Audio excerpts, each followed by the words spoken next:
Hello, Kangleipa Creation. Kamdori. Nungairiye. Thank you for watching. Lingzen, how? Chiche Hosik Larry Lam se kay lamno oinam Hemjit. I was the Jorhat, Assam gi Jorhat. Thank you for watching.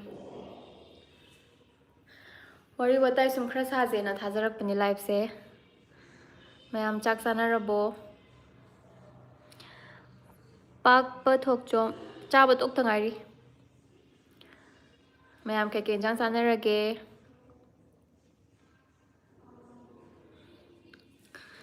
Lingjel chise ki video se ya motivation oye engonda. Thank you. Adum yeng biyo. Aizing asi akoy kaliki yum da lakpane ba weekend gi kano masum chaze na. Dugi moy gi room ne sise. Mado ay kalik ani le minabane ko ani sige marakta amadi Taylor Swift yang pamba. Du Taylor Swift ki photo ngata ni si maning days.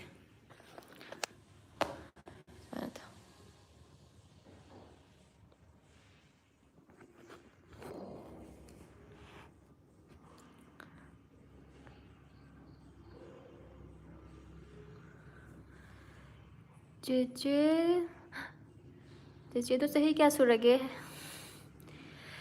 सही क्या सुरम दो माली ऐसे क्या सुरम दो माली अब तंग guest तो बिरो दो को ये हज़ार के लिंगजेल ओय नाम हम जे दिल्ली दा दुम चटला रोय ड्रॉ जैसे दिल्ली दा दुम चटला लोय ड्रॉ है खंगी चटते चटनिंग बने दिल्ली दा लेबसे हम नुंगाय दो salary khara pikpa adugi leitaba khara lerga amuk chatkadra Tom Thin Yurembam hi Sanjeev nungairiye Arbat Twinzam 28 thank you aseng bhai biro ai harau na bhai bana taba aseng bagi ubada sahi ka srom da mali agi samten bada chatpi ganu agi ke haini physical feature da chatpi ganu aseng bagi kya srom da mali hai biro munne yengaga munne yeng da bayaro munne yeng kan khanga dawni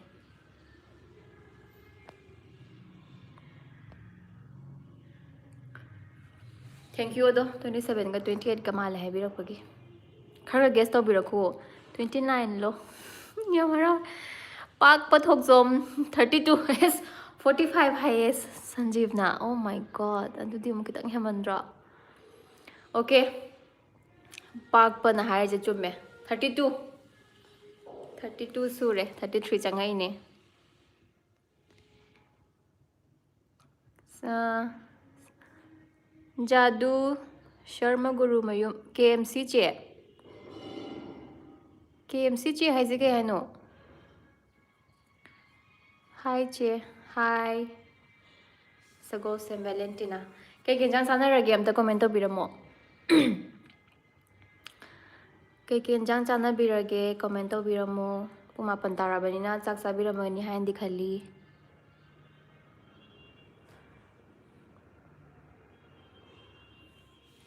Amtang ko. Karna YouTube tane lai thari se ying o. Saksa driye lingzel. Oh, puma panditare. Kung kan sa do no. Kay mathel chage hai bane che. Oh, KMC ki. Oh, kay mathel chage ki short form lo KMC se. Ay, ay dikhang diye. Chicken thong eh.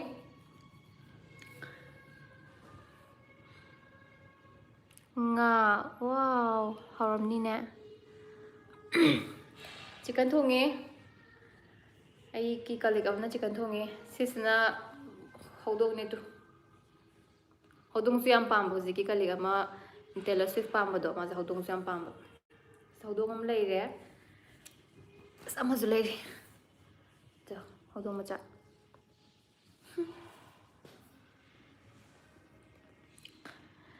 Meruna lies from ay kurai degine.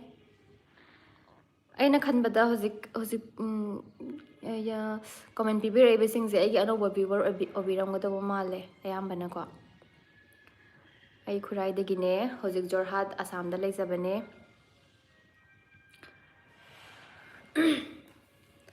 Hozik weather kamay tawge mayam ing bro.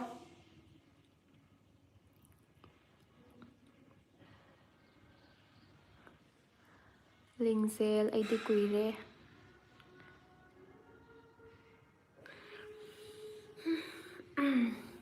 Aditya Singha hi. Ay mai jam naksala dia pak pan. Kurai konsam lai kai degi. Ing badi phasana inge hai o. Sidi ing di inge duga Manipur do na ing badi oide. Yes. Chese am phajai se kai chage so maza hai kanu hai ba. Phazada banina kai hai ni. Thaza deba. Ay shada phazade khangja banina. Chegi khonjal se am nungsiye saksu yam phajai. Thank you. Chegi video yengba kuire cheba lagi recreation to bodo adai degi yengapane. Tourism si budi ay happening jange. Mamang degi dum comment pibirak pa viewer ne habado ay husik dum happening jange urban.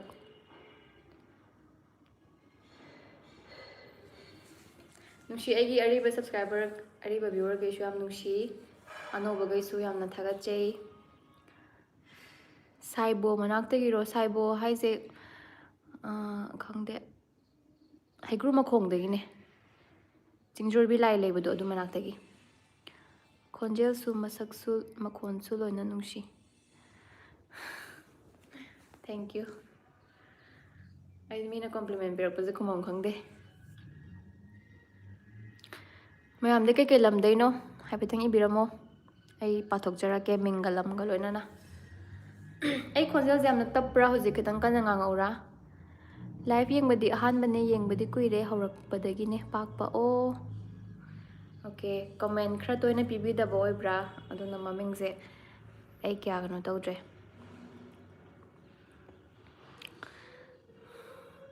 Hozikan aigi shorts kay do yengba nungaibra adusu haibiramo. Ahambada lam amta haibiramo mingalamga ay pathok jarake.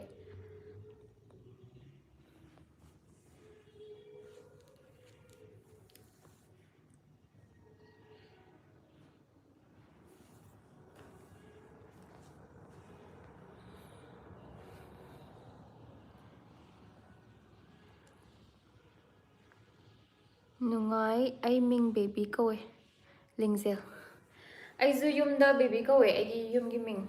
Ay yumgi ming zu baby kowe. Add a Q&A sticker. Q&A sticker add to buzu yamale. Ay live thada bu kuirabagi khangdre ne.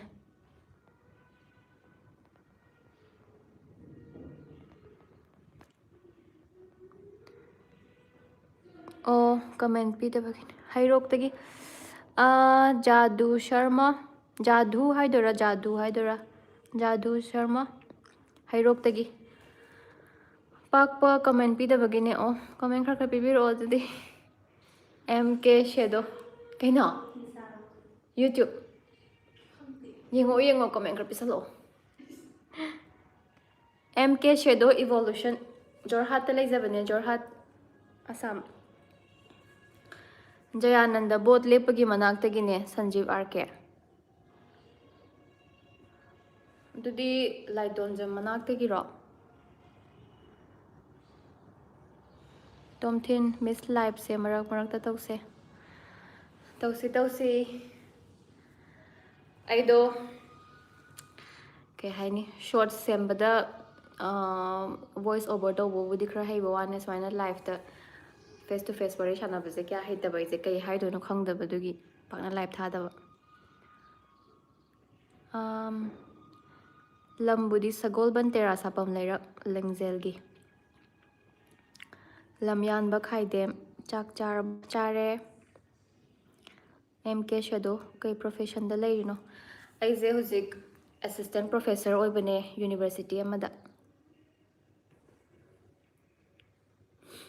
kuire aina assistant professor oireise associate kadri pakpa malomdagi okay airport manaktagi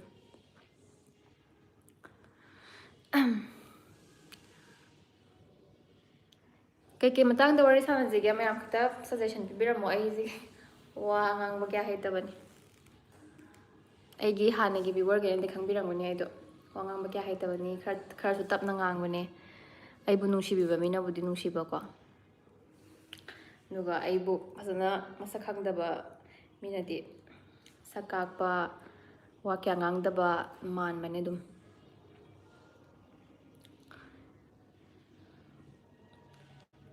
kay kenjang sabige dusu haibiramu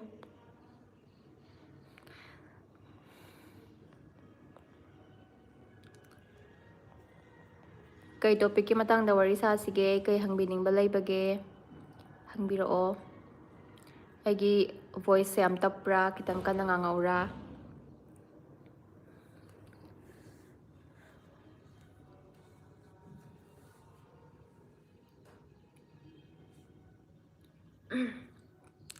urban recreation video se mo recreation video se khangde ne bit se khara hangre ne dagi matam jam changi dana ko dagi samga telabni no jikti kana sadu no ju khangre che blog oina sembiro blogging da kuire aise blog ti am semning eba blog hek semurani one editor ga thagalani mayam yeng biroi ode edu bit khara hangraba mamangda khara thaga chagibudo 500 views po yodre du wakhan ngai ta blog thaga khidaba aina recreation thagala kana dang mayam je yengningeba blog kumba hapadi yengningdeba khangde khara paktabra kaigino motivational oiba yaba video khara sempiro motivational oiba yaba video se karma matang da semsige like कुंबा पाबई मतंग दा सेमसिरा time management कुंबा हो येंगके Karuna Chanu hi फजेबी गाय हेलो करुणा ओजागी डिपार्टमेंट हाइबिरो नर्सिंग ने नर्सिंग डिपार्टमेंट की कयाम कुइरगे Jorhat लैबा कुइद्रिये September da lakpane September da August fauda daily da lermedana ko duga September da lakpa tomthin Miss Oza moina first class lecture tawbada incomplete or mayam kainjang sabi ge community biromo Sanjeev Lingzel tomthin Christina Sharma hi long time no see ay nang buning singi ay gi amna kuiraba thaina gi viewer ne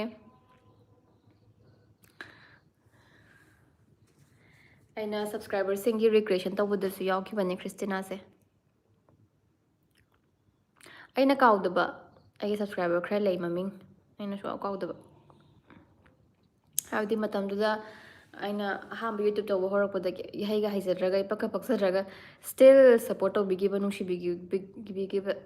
ꯅꯨꯡꯁꯤꯕꯤꯈꯤꯕꯁꯤꯡꯗꯣ ꯁꯨꯡꯀꯥꯎ ꯀꯥꯎꯗꯦꯕ ꯂꯤꯡꯖꯦꯜ exam ꯊꯥꯔꯝꯗꯥꯏꯒꯤ ꯍꯣꯏ ꯂꯥꯏꯔꯤꯛꯀꯨꯝꯕ ꯄꯥꯕꯒꯤꯁꯨ time ꯃꯦꯅꯦꯖꯃꯦꯟꯒꯤ ꯃꯇꯥꯡꯗꯁꯨ ꯍꯣꯏ ꯑꯩ ꯈꯤꯇꯪ ꯀꯣꯛ ꯊꯥꯗꯔꯒ ꯁꯦꯝꯃꯛꯀꯦ ꯑꯗꯨ ꯃꯇꯥꯡꯗ ꯑꯗꯨꯝꯕ ꯍꯥꯞꯄꯒꯅ ꯑꯃꯨꯛ ꯌꯦꯡꯕꯤꯔꯣꯏꯗꯣꯏꯅꯦꯕ ꯇꯧꯔꯤꯕ ꯄ꯭ꯔꯣꯕ꯭ꯂꯦꯝꯁꯦ ꯀꯩ ꯍꯥꯏꯅꯤ ꯑꯩꯈꯣꯏꯒꯤ ꯚ꯭ꯌꯨꯋꯔꯈꯩꯁꯦ ꯑꯩꯅ ꯖꯠꯁ ꯇꯧꯕꯗꯤ ꯅꯠꯇꯦ ꯑꯗꯨꯕꯨ ꯈꯤꯇꯪ ꯑꯦꯟꯇꯔꯇꯦꯅꯤꯡ ꯑꯣꯏꯗ꯭ꯔꯤꯉꯩ ꯌꯦꯡꯕꯤꯗꯦꯕ ꯄꯥꯛꯅ ꯆꯦ ꯅꯨꯡꯉꯥꯏꯔꯤꯕꯣ ꯁꯣꯅꯤꯀꯥ ꯃꯥꯏꯕꯝ ꯀꯨꯏꯔꯦꯀꯣ ꯅꯔꯁꯤꯡ ꯑꯦꯛꯖꯥꯝꯒꯤ ꯄ꯭ꯔꯤꯄꯦꯌꯔ ꯇꯧꯕꯗꯣ ꯅꯤꯡꯁꯤꯡꯉꯦ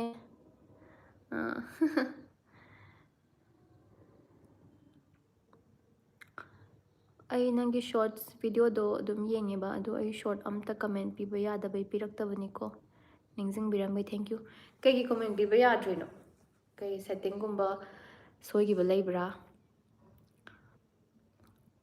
ꯑꯣ ꯁꯤꯒꯤ ꯀꯣꯃꯦꯟ ꯄꯤꯕ ꯌꯥꯗꯕꯩ ꯃꯇꯥꯡꯁꯦ ꯑꯩꯒꯤ ꯏꯃꯥꯟꯅꯕ ꯑꯃꯁꯨ ꯑꯩꯒꯤ ꯚꯤꯗꯤꯑꯣꯗ ꯀꯃꯦꯟ ꯄꯤꯔꯛꯑꯣꯅ ꯑꯩꯅ ꯁꯨꯝ ꯀꯃꯦꯟ ꯊꯧꯕ ꯑꯗꯣ ꯀꯃꯦꯟ ꯄꯤꯕ ꯌꯥꯗꯦꯅ ꯍꯥꯏꯔꯛꯈꯤꯕ ꯑꯃꯗꯤ ꯌꯥꯎꯈꯤ ꯑꯗꯨ ꯀꯩꯒꯤꯅꯣ ꯈꯪꯗ꯭ꯔꯦ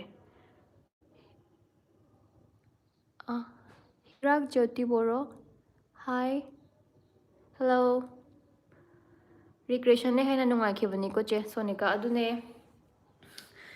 ꯅꯣꯏꯅꯗꯤ ꯔꯤꯀ꯭ꯔꯦꯁꯟꯅ ꯍꯦꯟꯅ ꯄꯥꯝꯃꯤꯕꯀꯣ ꯑꯗꯨ ꯅꯝꯕꯗ ꯆꯪꯉꯤꯕ ꯑꯦꯐꯔꯠ ꯃꯌꯥꯝꯗꯣ ꯑꯗꯨꯒꯤ ꯈꯜꯂꯒ ꯑꯩꯁꯦ ꯁꯤ ꯍꯧꯗꯣꯡꯁꯦ ꯍꯧꯖꯤꯛ ꯁꯨꯃꯥꯏꯅ ꯊꯝꯕ ꯑꯩꯅ ꯑꯩꯉꯣꯟꯗ ꯄꯨꯔꯥ ꯑꯩꯉꯣꯟꯗ ꯌꯦꯡꯉꯛꯄꯩ ꯇꯥꯏꯞꯇ ꯈꯟꯕ ꯋꯥꯅꯦ ꯑꯗꯣ ꯐꯥꯕꯤꯒ ꯐꯥꯕꯤꯔꯤꯁꯦ ꯌꯦꯡꯉꯣ ꯑꯣꯀꯦ ꯁꯣꯅꯤꯀꯥ ꯃꯥꯏꯕꯝꯁꯨ ꯀꯃꯦꯟ ꯄꯤꯕ ꯌꯥꯗꯦ ꯍꯥꯏ ꯀꯩꯒꯤꯅꯣ ꯁꯤꯕꯣ ꯀꯩꯒꯤ ꯑꯣꯏꯔꯖꯥꯠꯅꯣ ꯍꯥꯏꯐꯦꯠ ꯔꯤꯁꯔꯁ ꯇꯧꯔꯒ ꯆꯦꯠ ꯖꯤ ꯄꯤ ꯇꯤꯒꯨꯝꯕꯗ ꯍꯪꯉꯒ ꯑꯝꯇ ꯌꯦꯡꯕꯤꯌꯨꯅꯦ ꯁꯣꯔꯠꯁꯇ ꯀꯃꯦꯟ ꯄꯤꯕ ꯌꯥꯗ꯭ꯔꯤꯗꯣ ꯀꯩꯒꯤꯅꯣꯅ ꯗꯤꯄ꯭ꯔꯦꯁꯟ ꯆꯠꯇꯣꯔꯦ ꯑꯦꯛꯖꯥꯝ ꯃꯌꯥꯁꯦ ꯂꯤꯡꯖꯦꯜ ꯀꯩ ꯑꯦꯛꯖꯥꯝ ꯊꯥꯕꯒꯤꯅꯣ ꯁꯣꯅꯤꯀꯥ ꯑꯩ ꯆꯤꯛꯀꯟ ꯆꯥꯏꯌꯦ ꯅꯪꯗꯤ ꯃꯌꯥꯝ ꯀꯩꯀꯩ ꯏꯟꯖꯥꯡ ꯆꯥꯒꯦ ꯑꯝꯇ ꯏꯕꯤꯔꯝꯃꯣ ꯄ꯭ꯂꯤꯖ ꯑꯩꯅ ꯍꯧꯖꯤꯛ ꯂꯥꯏꯚ ꯊꯥꯔꯤꯁꯦ ꯑꯁꯤꯝ ꯀꯤꯠꯆꯟꯗ ꯃꯣꯏ ꯌꯦꯡꯉꯤ ꯃꯥꯜꯂꯦ ꯃꯈꯣꯟ ꯇꯥꯏ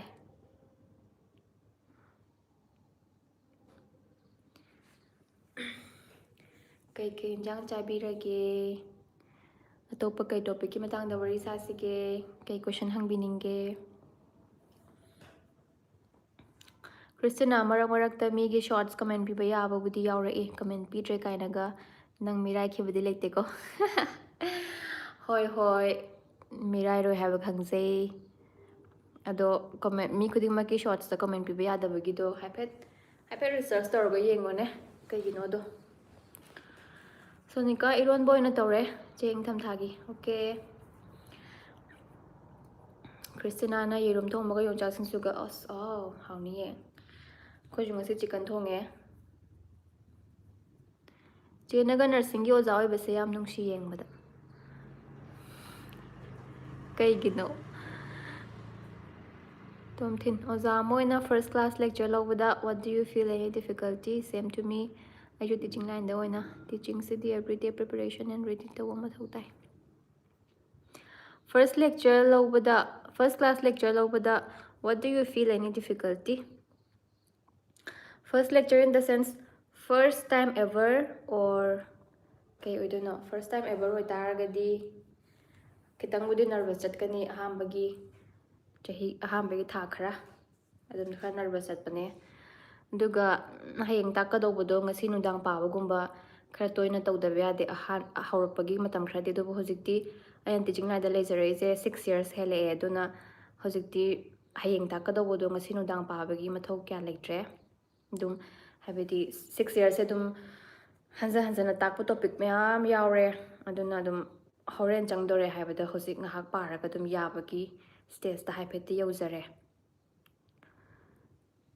ꯃꯤꯖꯥꯅꯨꯔ ꯔꯦꯍꯃꯥꯟ ꯍꯥꯏ ꯂꯤꯡꯖꯦꯜ 12 ꯊꯥꯔꯝꯗꯥꯏꯒꯤ ꯃꯊꯥ ꯁꯥꯕꯅꯤ ꯑꯗꯨꯕꯨ ꯗꯤꯄ꯭ꯔꯦꯁꯟ ꯑꯣꯏꯕꯒꯤ ꯀꯩꯝꯇ ꯃꯊꯧ ꯂꯩꯇꯦ ꯀꯩꯝꯇ ꯗꯤꯄ꯭ꯔꯦꯁꯟ ꯑꯣꯏꯕꯤꯒꯅꯨꯀꯣ ꯑꯩꯒꯤ ꯐꯦꯃꯤꯂꯤꯒꯤ ꯃꯇꯥꯡꯗ ꯁ꯭ꯇꯣꯔꯤ ꯈꯪꯕ ꯑꯣꯏꯔꯒꯗꯤ ꯈꯪꯉꯝꯒꯅꯤ ꯑꯩ ꯏꯅꯥꯎꯄꯤꯒꯤ ꯃꯔꯝꯗ ꯑꯗꯨ 12 ꯊꯥꯕ ꯈꯣꯠꯄꯒꯤ ꯃꯊꯥ ꯁꯥꯕ ꯈꯣꯠꯄ ꯀꯩꯝ ꯇꯧꯕꯤꯒꯅꯨꯀꯣ ꯑꯗꯨꯝ ꯑꯉꯝꯕꯗꯣ ꯄꯥꯒꯗꯕꯅꯦ ꯌꯥꯝ ꯀꯥ ꯍꯦꯟꯅ ꯈꯟꯖꯟꯕꯒꯤ ꯃꯊꯧ ꯇꯥꯗꯦ ꯄꯔꯁꯦꯟꯇꯦꯖ ꯌꯥꯝ ꯌꯥꯝꯕ ꯌꯥꯝꯗꯕ ꯑꯗꯨꯝꯕ ꯀꯩ ꯃꯊꯧ ꯇꯥꯗꯦ ꯄꯥꯁ ꯇꯧꯔ ꯂꯣꯏꯔꯦ ꯍꯌꯦꯡ ꯀꯩꯅꯣꯝꯃ ꯄ꯭ꯔꯣꯐꯦꯁꯅꯦꯜ ꯀꯣꯔꯁ ꯑꯃ ꯇꯝꯕ ꯀꯥꯟꯗ ꯅꯪ 12ꯇ ꯀꯌꯥꯃꯨꯛ ꯐꯪꯈꯤ ꯈꯣꯠꯈꯤ ꯍꯥꯏꯕꯒꯤ ꯑꯗꯨꯒꯨꯝꯕ ꯀꯌꯥꯝ ꯃꯦꯇꯔ ꯇꯧꯗꯦꯀꯣ ꯄꯥꯁꯇꯨ ꯈꯛ ꯇꯧꯕꯤꯔꯣ ꯀꯩꯅꯣꯝꯃ ꯇꯝꯃꯣ ꯑꯗꯨ ꯌꯥꯔꯦ ꯄꯔꯁꯦꯟꯇꯦꯖ ꯌꯥꯝꯕꯩ ꯀꯩꯝ ꯃꯊꯧ ꯇꯥꯗꯦ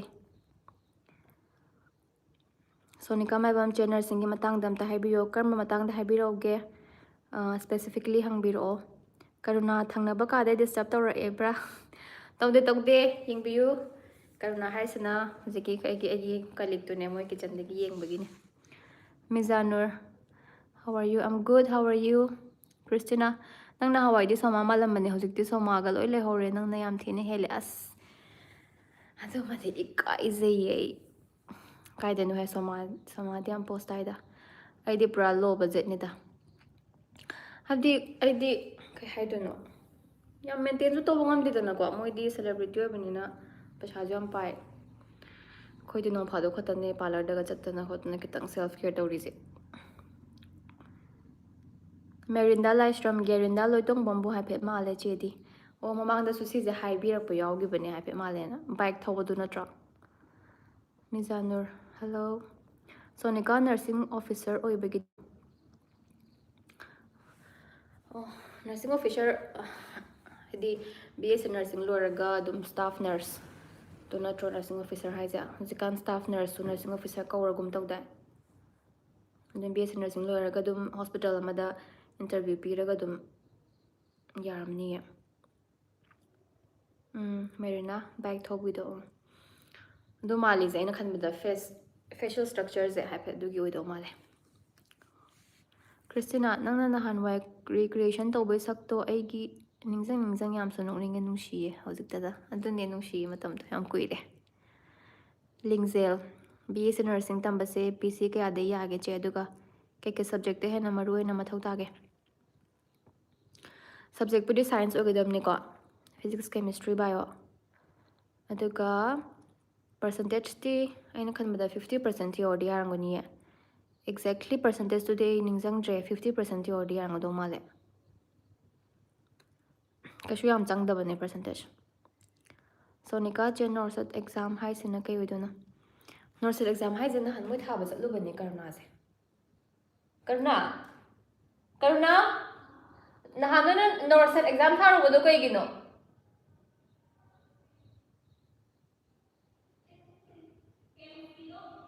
ꯀꯔꯤ ꯀꯩꯕꯥ ꯑꯦꯝꯁꯀꯤ ꯑꯦꯛꯖꯥꯝ ꯊꯥꯕꯒꯤ ꯑꯦꯝꯁꯇ ꯁ꯭ꯇꯥꯐ ꯅꯔꯁ ꯑꯣꯏꯅꯕ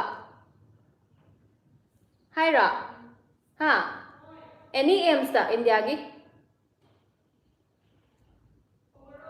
ꯑꯣꯚꯔꯑꯣꯜ ꯅꯣꯔꯁꯦꯠ ꯍꯥꯏꯁꯤꯅ ꯑꯦꯝꯁꯇ ꯁ꯭ꯇꯥꯐ ꯅꯔꯁ ꯑꯣꯏꯅꯕꯅꯦ ꯍꯥꯏꯌꯦ ꯏꯟꯗꯤꯌꯥꯒꯤ ꯑꯣꯚꯔꯑꯣꯜ ꯑꯦꯝꯁꯀꯤ ꯍꯥꯏꯇꯥꯔꯦ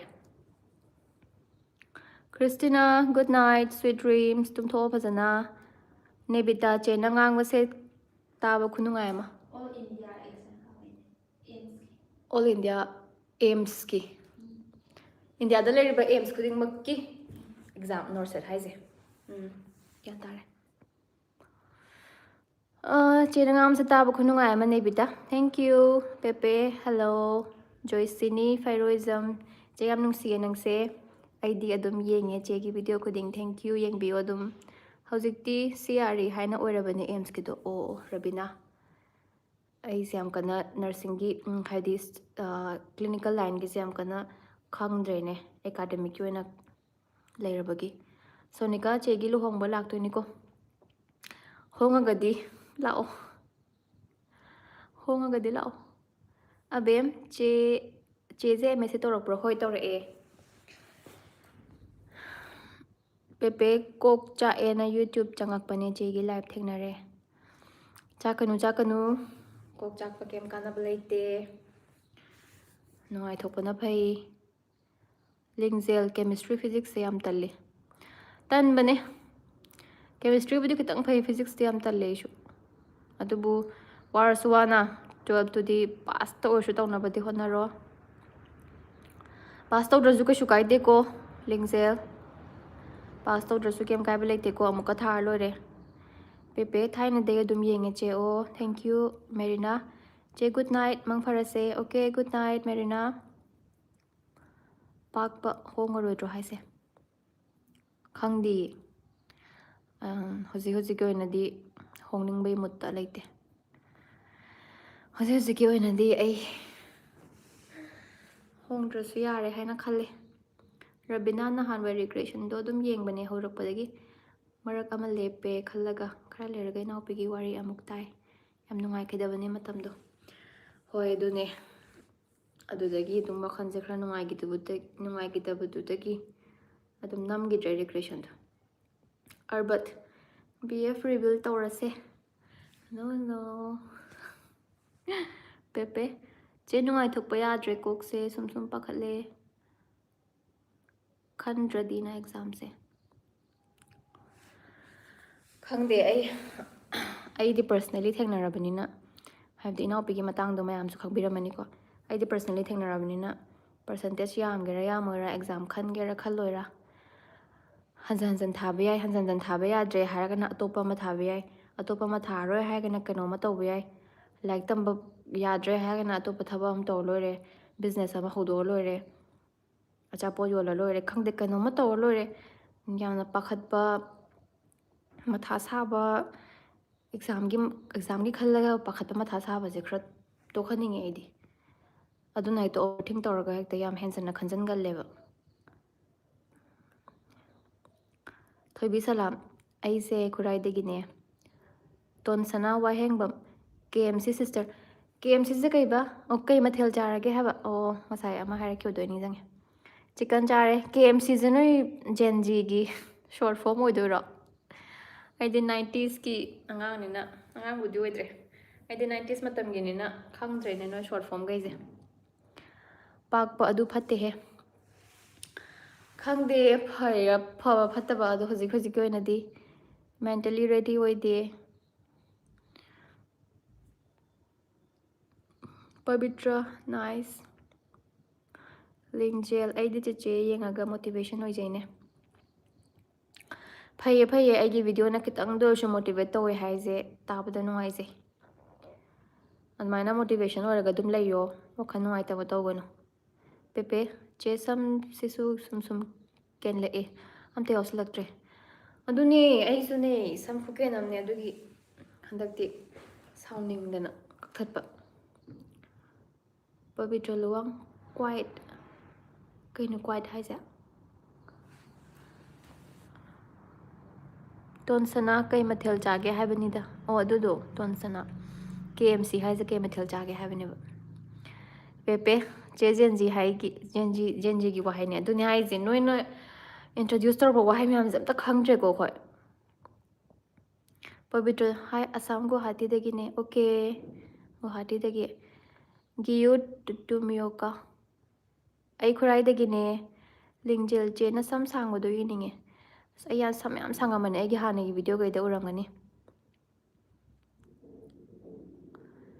Pakpa good night.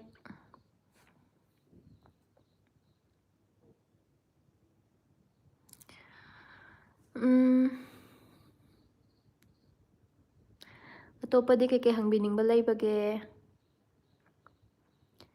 anything else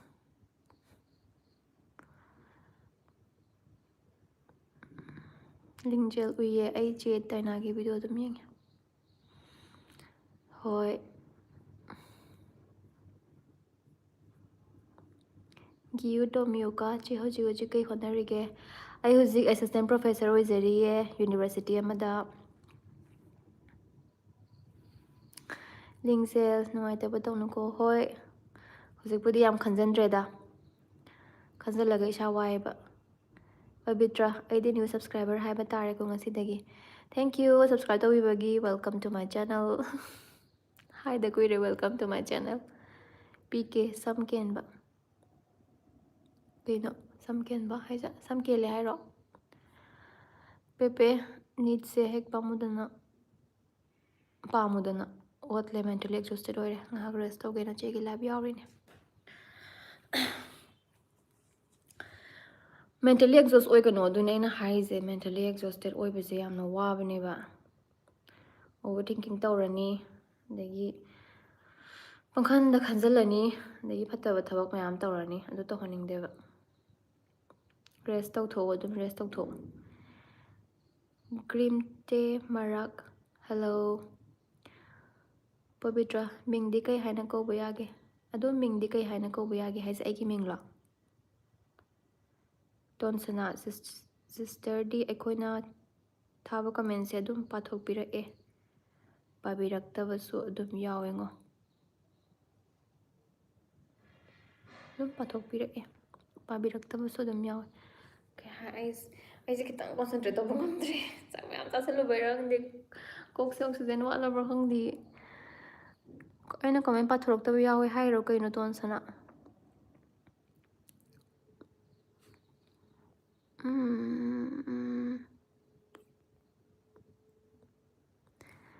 user ꯏꯖꯦ ꯅꯨꯡꯉꯥꯏꯔꯤꯌꯦ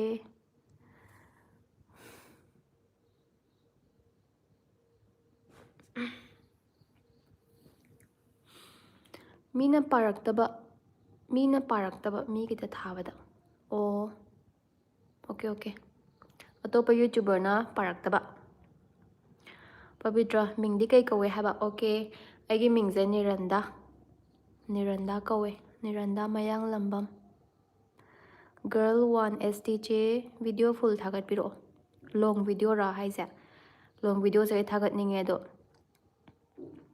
ꯔꯤꯀ꯭ꯔꯤꯌꯦꯁꯟ ꯅꯠꯇ꯭ꯔꯤꯉꯩ ꯑꯇꯣꯞꯄ ꯚꯤꯗꯤꯑꯣꯈꯩꯁꯦ ꯃꯌꯥꯝꯅ ꯌꯦꯡꯕꯤꯗꯕꯒꯤ ꯑꯩꯁꯦ ꯋꯥꯈꯩ ꯑꯦꯗꯤꯠ ꯇꯧꯔꯒ ꯋꯥꯅ ꯊꯥꯒꯠꯂꯒ ꯌꯦꯡꯕꯤꯗꯕꯗꯨꯒꯤ ꯇꯟꯗꯅ ꯑꯗꯨꯝ ꯁꯣꯔꯠꯁ ꯑꯣꯏꯅ ꯊꯥꯒꯠꯂ ꯂꯩꯔꯕ ꯃꯌꯥꯝꯅ ꯌꯦꯡꯕꯤꯒꯦ ꯍꯥꯏꯗꯤ ꯊꯥꯒꯠꯂꯛꯀꯦ ꯒꯤꯌꯨꯇꯣ ꯃꯨꯀꯤꯌꯥ ꯒꯤꯌꯨꯇꯣ ꯃꯥꯌꯣꯀꯥ ꯆꯦ ꯃꯤꯡ ꯀꯩ ꯀꯧꯒꯦ ꯑꯩ ꯅꯤꯔꯟꯗꯥ ꯀꯧꯋꯦ ꯄꯕꯤꯇ꯭ꯔ ꯌꯥꯝ ꯐꯖꯩ ꯌꯥꯝ ꯄꯛꯆꯩ ꯊꯦꯡꯛ ꯌꯨ ꯁꯣꯅꯤꯀꯥ ꯆꯦ ꯒꯨꯍꯥꯇꯤ ꯑꯁꯥꯝꯗ ꯂꯩꯔꯗꯤ ꯂꯥꯛꯑꯀꯥꯟꯗ ꯊꯦꯡꯅꯁꯤꯀꯣ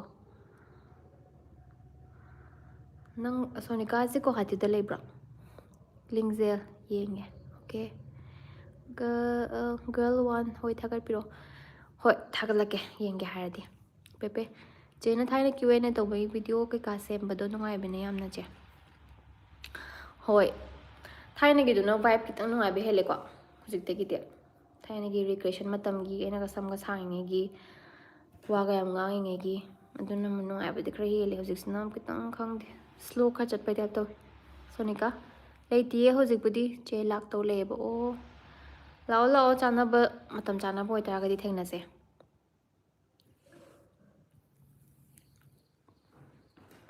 ꯋꯥꯔꯦ ꯆꯥꯃꯟꯕꯒꯤ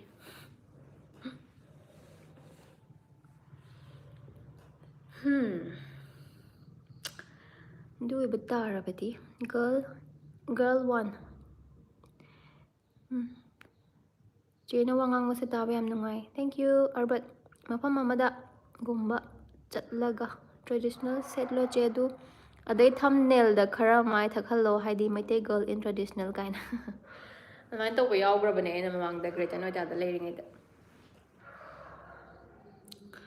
ꯅꯤꯔꯟꯗꯥ ꯀꯥꯏꯗ ꯂꯩꯔꯤꯒꯦ ꯑꯩ ꯍꯧꯖꯤꯛ ꯖꯣꯔꯍꯥꯠꯇ ꯂꯩꯔꯤꯌꯦ ꯖꯣꯔꯍꯥꯠ ꯑꯁꯥꯝ ꯏꯁꯩ ꯃꯇꯦꯛ ꯑꯃ ꯁꯛꯄꯤꯌꯨ ꯃꯣꯏ ꯏꯁꯩꯒꯤ ꯔꯤꯀ꯭ꯋꯦꯁꯁꯦ ꯍꯧꯔꯦ ꯑꯩ ꯏꯁꯩꯗꯤ ꯑꯩ ꯁꯛꯄ ꯍꯩꯇꯦꯀꯣ ꯏꯁꯩꯗꯤ ꯍꯥꯏꯕꯤꯔꯛꯀꯅꯨꯀꯣ ꯍꯧꯖꯤꯛꯁꯨ ꯅꯨꯡꯉꯥꯏ ꯍꯧꯖꯤꯛꯀꯤ ꯚꯤꯗꯤꯑꯣ ꯚꯥꯏꯞꯁꯤꯅ ꯃꯤꯅ ꯇꯤꯆꯔ ꯑꯣꯏꯈꯤꯕꯒꯤ ꯅꯣꯡꯃꯒꯤ ꯐꯨꯜ ꯗꯦ ꯑꯞꯂꯣꯗ ꯇꯧꯔꯛꯄꯗꯨꯅ ꯌꯦꯡꯕ ꯍꯦꯟꯅ ꯅꯨꯡꯉꯥꯏ ꯑꯣꯀꯦ ꯍꯧꯖꯤꯛꯀꯥꯟ ꯁꯣꯔꯠꯁꯀꯤ ꯚꯤꯌꯨ ꯌꯥꯝꯕꯗꯣ ꯑꯩꯁꯨ ꯋꯥꯈꯜ ꯈꯔ ꯅꯨꯡꯉꯥꯏ ꯇꯣꯝꯊꯤꯟ ꯃꯤꯁ ꯄ꯭ꯔꯣꯐꯦꯁꯔ ꯑꯣꯔ ꯑꯦꯁꯤꯁꯇꯦꯟꯠ ꯄ꯭ꯔꯣꯐꯦꯁꯔ ꯅꯔꯁꯤꯡꯒꯤ ꯑꯣꯏꯕꯗ ꯑꯦꯂꯤꯖꯤꯕꯤꯂꯤꯇꯤ ꯀ꯭ꯔꯥꯏꯇꯦꯔꯤꯌꯥ ꯅꯔꯁꯤꯡꯒꯤꯗꯤ ꯀ꯭ꯔꯥꯏꯇꯦꯔꯤꯌꯥ ꯍꯥꯏꯕꯁꯦ MSc ꯅꯔꯁꯤꯡ ꯇꯧꯒꯗꯕ MScꯂꯣꯏꯔꯒ 3 years ꯇꯤꯆꯤꯡ ꯑꯦꯛꯁꯄꯤꯔꯤꯌꯦꯟꯁ ꯂꯩꯔꯒꯗꯤ ꯑꯦꯁꯤꯁꯇꯦꯟꯠ ꯄ꯭ꯔꯣꯐꯦꯁꯔ ꯑꯣꯏꯕ ꯌꯥꯔꯦ ꯑꯗꯨꯒ ꯑꯩꯅ ꯈꯟꯕꯗ 8 years MScꯒꯤ ꯃꯇꯨꯡꯗ 8 years ꯇꯤꯆꯤꯡ ꯂꯩꯔꯒꯅ ꯑꯦꯁꯣꯁꯤꯌꯦꯠ ꯄ꯭ꯔꯣꯐꯦꯁꯔꯅ I think 11 years or 12 yearsꯀꯤ ꯃꯇꯨꯡꯗ ꯄ꯭ꯔꯣꯐꯦꯁꯔ ꯑꯣꯏꯔꯛꯀꯗꯕ ꯑꯣꯏꯔꯝꯒꯅꯤ ꯍꯧꯖꯤꯛ ꯑꯩ 6 years ꯇꯤꯆꯤꯡ ꯂꯥꯏꯟꯗ ꯂꯩꯔꯦꯕꯀꯣ ꯑꯗꯨꯅ 2 yearsꯀꯤ ꯃꯇꯨꯡꯗ ꯑꯩ ꯑꯦꯁꯣꯁꯤꯌꯦꯠ ꯑꯣꯏꯔꯅꯤ ꯄꯦꯄꯦ ꯐꯤꯖꯤꯛꯁꯁꯦ ꯑꯝꯇ ꯍꯩꯇ꯭ꯔꯦ ꯆꯦ ꯐꯅꯌꯥꯝ ꯍꯩꯅꯕ ꯇꯧꯔꯁꯨ ꯌꯥꯗ꯭ꯔꯦ ꯑꯗꯨꯅꯦ ꯑꯩꯁꯨꯅꯦ ꯑꯩꯅ 12 ꯀꯥꯔꯤꯉꯩꯗ ꯑꯁ ꯐꯤꯖꯤꯛꯁꯁꯦ ꯍꯩꯅꯗꯦ ꯌꯥꯝꯅ ꯐꯤꯖꯤꯛꯁ ꯍꯥꯏꯕ ꯃꯦꯠꯁ ꯍꯥꯏꯕ ꯁꯨꯡꯍꯩ ꯍꯩꯅꯗꯦ ꯄꯕꯤꯇ꯭ꯔ ꯖꯣꯔꯍꯥꯠꯇꯤ ꯅꯛꯑꯦ ꯑꯗꯨꯗꯤ ꯑꯣ ꯄꯕꯤꯇ꯭ꯔꯁꯦ ꯒꯨꯋꯥꯍꯥꯇꯤꯗ ꯂꯩ ꯍꯥꯏꯕ꯭ꯔꯣ ꯉꯁꯥꯏꯒꯤꯗꯣ ꯑꯩ ꯀꯥꯎꯔꯦ ꯂꯤꯡꯖꯦꯜ ꯃꯇꯦꯛ ꯑꯃꯇꯪ ꯁꯛꯄꯤꯌꯣ ꯆꯦꯒꯤ ꯚꯣꯏꯁꯇꯣ ꯌꯥꯝꯅ ꯏꯪꯉꯒ ꯐꯖꯩꯌꯦ ꯀꯔꯝꯕ ꯏꯁꯩ ꯁꯛꯑꯣ ꯍꯥꯏꯅꯣ ꯏꯁꯩꯗꯤ ꯍꯩꯇꯤꯌꯦ ꯄꯕꯤꯇ꯭ꯔ ꯑꯣꯔꯤꯖꯤꯅꯦꯜ ꯌꯨꯝꯗꯤ ꯀꯥꯏꯗꯒꯤ ꯑꯣꯏꯕ ꯑꯣꯔꯤꯖꯤꯅꯦꯜ ꯌꯨꯝꯅ ꯈꯨꯔꯥꯏꯗꯒꯤ ꯌꯥꯡꯂꯦꯝ ꯂꯟꯆꯦꯟꯕꯤꯖꯅꯨ ꯊꯥꯏꯅꯗꯒꯤ ꯚꯤꯗꯤꯑꯣ ꯑꯗꯨꯝ ꯌꯦꯡꯉꯛꯑꯒ ꯌꯦꯡꯂꯛ ꯑꯦ ꯍꯟꯗꯛ ꯏꯈꯪ ꯈꯪꯍꯧꯗꯅ ꯎꯕꯁꯤꯗ ꯌꯥꯝ ꯐꯖꯔꯝꯃꯦ ꯆꯦꯁꯦ ꯊꯦꯡꯛ ꯌꯨ ꯄꯦꯄꯦ ꯆꯦ ꯑꯩꯗꯤ ꯆꯦꯒꯤ ꯊꯥꯏꯅꯒꯤ ꯚꯤꯗꯤꯑꯣꯗ ꯍꯧꯖꯤꯛꯐꯥꯎ ꯑꯗꯨꯝ ꯃꯔꯛ ꯃꯔꯛꯇ ꯌꯦꯡꯉꯦ ꯍꯟꯖꯤꯟ ꯍꯟꯖꯤꯟ ꯌꯥꯝ ꯅꯨꯡꯁꯤꯌꯦ ꯑꯗꯨꯃꯥꯏꯅ ꯍꯥꯏꯕꯤꯔꯛꯄꯁꯦ ꯌꯦꯡꯕꯤꯌꯨ ꯌꯦꯡꯕꯤꯌꯨ ꯑꯩ ꯚꯤꯗꯤꯑꯣ ꯈꯔ ꯌꯦꯡꯕꯤꯌꯨ ꯄꯕꯤꯇ꯭ꯔ ꯒꯨꯍꯥꯇꯤꯗ ꯂꯩ ꯑꯣꯀꯦ ꯑꯣꯀꯦ ꯍꯧꯖꯤꯛꯇꯤ ꯇꯦꯖꯄꯨꯔꯗ ꯂꯩꯕ ꯇꯦꯖꯄꯨꯔꯒ ꯖꯣꯔꯍꯥꯠꯀꯗꯤ ꯌꯥꯝ ꯀꯟꯅ ꯂꯥꯞꯅꯗ꯭ꯔꯕꯀꯣ ꯂꯤꯡꯖꯦꯜ ꯆꯦꯅ ꯄꯥꯝꯕ ꯑꯃ ꯍꯦꯛꯇ ꯁꯛ ꯑꯣ ꯈꯔ ꯍꯩꯅꯕ ꯈꯪꯗꯤꯌꯦ ꯑꯩ ꯏꯀꯥꯏꯖꯩ ꯏꯀꯥꯏꯖꯩ ꯑꯩ ꯍꯩꯇꯦ ꯑꯩ ꯍꯧꯖꯤꯛ ꯂꯩꯃꯤꯟꯅꯔꯤꯕ ꯑꯩꯒꯤ ꯀꯂꯤꯛ ꯑꯅꯤꯁꯦ ꯃꯕꯥꯅꯤꯗ ꯑꯃꯗꯤ ꯏꯁꯩ ꯌꯥꯝ ꯁꯛꯄ ꯍꯩꯕ ꯑꯃ ꯌꯥꯎꯋꯦ ꯃꯥ ꯂꯥꯛꯑꯒ ꯁꯛꯑꯣ ꯍꯥꯏꯔꯗꯤ ꯃꯥ ꯁꯛꯑꯗꯤ ꯐꯖꯗꯕꯅꯤ ꯂꯥꯛꯑꯣꯗꯤ ꯌꯥꯔꯣꯏ ꯌꯨꯖꯔ ꯏꯖꯦ ꯆꯍꯤ ꯀꯌꯥ ꯁꯨꯔꯒꯦ ꯑꯩ ꯆꯍꯤ 32 ꯁꯨꯔꯦ 32 ꯄꯕꯤꯇ꯭ꯔ ꯍꯣꯏ ꯂꯥꯞꯅꯗꯕ ꯃꯥꯜꯂꯦ ꯌꯥꯝ ꯀꯟꯅ ꯂꯥꯞꯅꯗꯕ ꯃꯥꯜꯂꯦꯀꯣ ꯇꯦꯖꯄꯨꯔꯒ ꯖꯣꯔꯍꯥꯠꯀꯁꯦ ꯑꯩꯁꯨ ꯑꯁꯥꯝꯗ ꯂꯥꯛꯄ ꯀꯨꯏꯗ꯭ꯔꯤꯕꯒꯤ ꯌꯥꯝ ꯀꯟꯅ ꯅꯣꯂꯦꯖꯇꯤ ꯂꯩꯇꯦ ꯑꯗꯣ ꯃꯣꯏꯅ ꯁꯨꯝ ꯍꯥꯏꯕꯗ ꯌꯥꯝ ꯀꯟꯅ ꯂꯥꯞꯅꯗꯕ ꯃꯥꯜꯂꯦꯗꯤ ꯍꯥꯏ ꯑꯩ ꯁꯝꯁꯦ ꯁꯝ ꯁꯥꯡꯕꯗꯨꯅ ꯄꯛꯄ꯭ꯔꯥ ꯇꯦꯟꯕꯅ ꯄꯛꯄ꯭ꯔꯥ ꯑꯝꯇ ꯖꯦꯅ꯭ꯌꯨꯟꯂꯤ ꯑꯝꯇ ꯑꯟꯁꯔ ꯄꯤꯕꯤꯔꯝꯃꯣ ꯑꯩꯒꯤ ꯐꯦꯁ ꯁꯦꯞꯁꯤꯒ ꯇꯦꯟꯕꯅ ꯐꯕ꯭ꯔꯥ ꯁꯥꯡꯕꯅ ꯐꯕ꯭ꯔꯥ ꯆꯦꯊꯣꯛꯑꯒꯦ ꯒꯨꯗ ꯅꯥꯏꯠ ꯑꯣꯀꯦ ꯄꯦꯄꯦ ꯒꯨꯗ ꯅꯥꯏꯠ ꯊꯦꯡꯖꯜꯂꯛꯑꯦ ꯉꯥꯛꯇꯪ 5-10 ꯃꯤꯅꯠꯁꯃꯨꯛ ꯊꯥꯔꯒ ꯑꯩꯁꯨ ꯂꯣꯏꯁꯟꯅꯕ ꯇꯧꯔꯒꯦ ꯂꯤꯡꯖꯦꯜ ꯏꯀꯥꯏꯒꯅꯨ ꯑꯩꯗꯤ ꯆꯦꯅ ꯁꯛꯄ ꯇꯥꯅꯤꯡꯉꯦ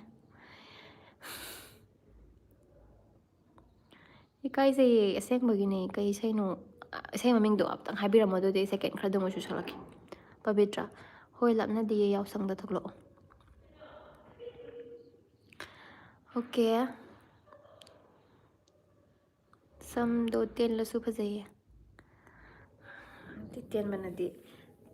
ꯇꯦꯟꯕꯅꯗꯤ ꯐꯕ꯭ꯔꯥꯅ ꯈꯜꯂꯦ ꯑꯩꯁꯨ ꯈꯤꯇꯪ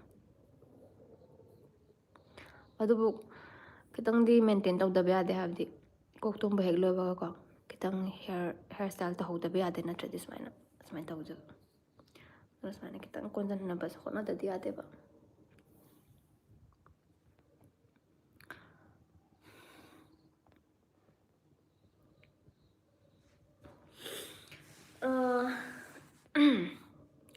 ꯃꯌꯥꯝꯁꯦ ꯇꯨꯝꯕꯒꯤ ꯃꯇꯝ ꯌꯧꯔꯛꯑꯃꯅꯤ ꯍꯥꯏꯅ ꯈꯜꯂꯦ ꯚ꯭ꯌꯨꯋꯔꯁꯨ ꯌꯥꯝꯁꯤꯜꯂꯛꯇ꯭ꯔꯦ ꯂꯣꯏꯁꯟꯅꯕ ꯇꯧꯔꯁꯦ ꯍꯥꯏꯔ ꯀꯩꯀꯩ ꯍꯪꯕꯤꯅꯤꯡꯕ ꯂꯩꯕꯤꯔꯤꯕꯒꯦ ꯏꯁꯩꯁꯨ ꯁꯛꯑꯣꯁꯨ ꯍꯥꯏꯈꯤꯕꯅꯦ ꯉꯁꯥꯏ ꯑꯉꯥꯡ ꯑꯃ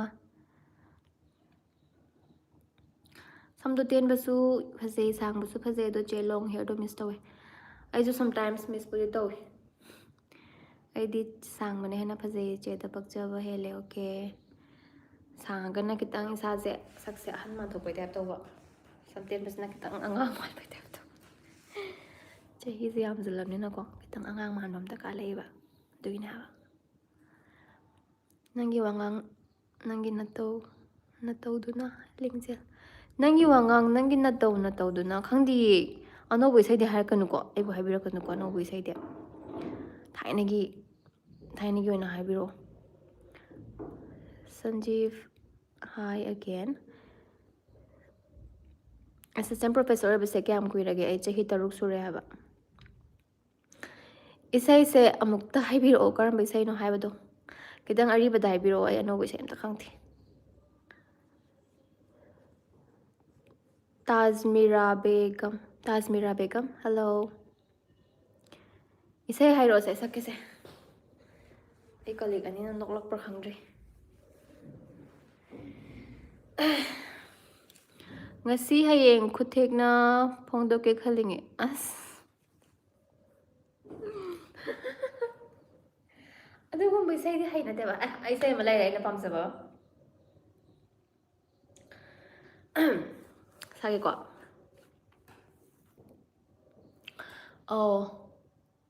ꯑꯩꯅ ꯄꯥꯝꯖꯕ ꯑꯅꯤ ꯂꯩ ꯑꯃ ꯍꯥꯟꯁꯜꯂꯛꯑꯒꯦ ꯉꯥꯏꯈꯣꯀꯣ ꯄꯕꯤꯇ꯭ꯔ ꯐꯩ ꯑꯗꯨꯗꯤ ꯆꯍꯤ 6 ꯑꯣꯏꯔꯦ ꯍꯥꯏꯁꯦ ꯍꯣꯏ ꯃꯣꯅꯤꯀꯥ ꯌꯥꯝ ꯀꯟꯅ ꯏꯪꯗꯕ꯭ꯔꯣ ꯆꯦ ꯑꯗꯨꯗ ꯌꯥꯝ ꯀꯟꯅ ꯏꯪꯕ ꯑꯣꯏꯗꯦ ꯃꯅꯤꯄꯨꯔꯒꯤ ꯇꯥꯏꯞꯇ ꯌꯥꯝ ꯀꯟꯅ ꯏꯪꯕ ꯑꯣꯏꯗꯦ Bung bung, hello. Kuire mapau tadaba magi adusu mu kitang limanre hey. Tom thin laknage khandna laknabani aina. Hoko aina khalize hana salaki. Okay. Kaize. Nujagi napada chiliba nachomgi nungshiba leiramna pai mapukning nungol halle kambale oningle aigi taloi aha aha aduma ko adagi aina pamjaba mana nungsira wahai kaya tamduna nafamda thamoi bunangi shumhatpasu haite haifam khangda nangbu nungshiba nattana ahenba khudola matam janingai leite adu shaida pepe angang manba madaka oy adune haba angang man mam daka oy haba malhanbam change haba natradi lekai ini indon mayamna hayak to mayam pressure mayam do kitang malhanbam change haba Bung bung tumba chaba khangdana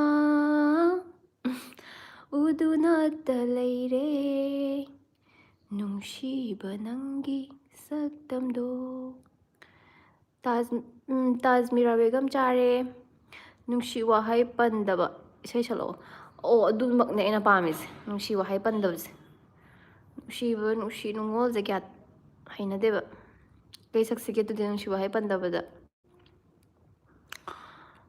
nungshi wahai pandaba isai amani khara suggest tobiro Monica shorts video to na thagala che daily vlog ke type ta adum toina thagalake hafta amda anirak la kaino ko ani or ahum somgi roommate sing dikai degi oidoino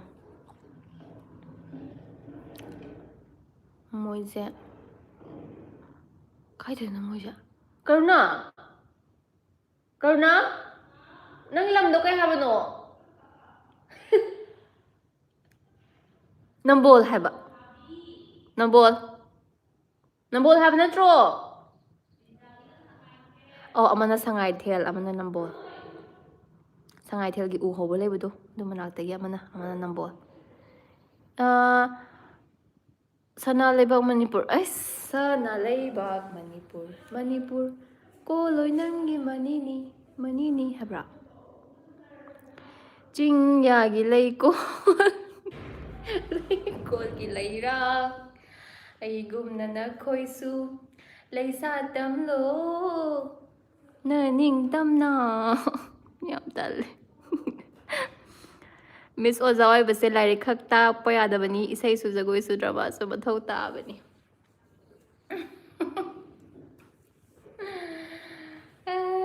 adu khangdeda nangi phamung se pamlabra sanar dom se just 10 more minutes amkan nuai ka lei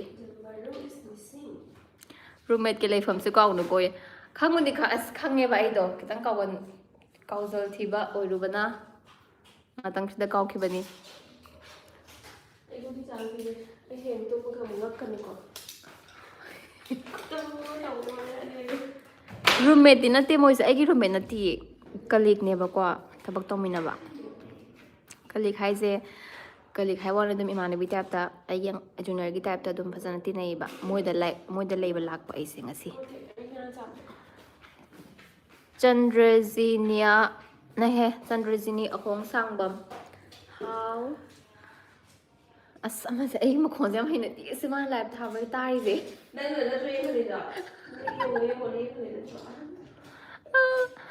punsigi aroi ba kundo pareng ni se sa oye punsigi aroi ba kundo pareng bu karmano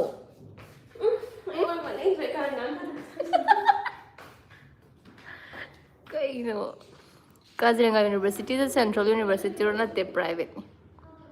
Pabitra hoi kem kai da phagita bune. Hoi khangida. Monica nong phadoka kirak pa yaw draw things lakpada. Kai da no kidoisa.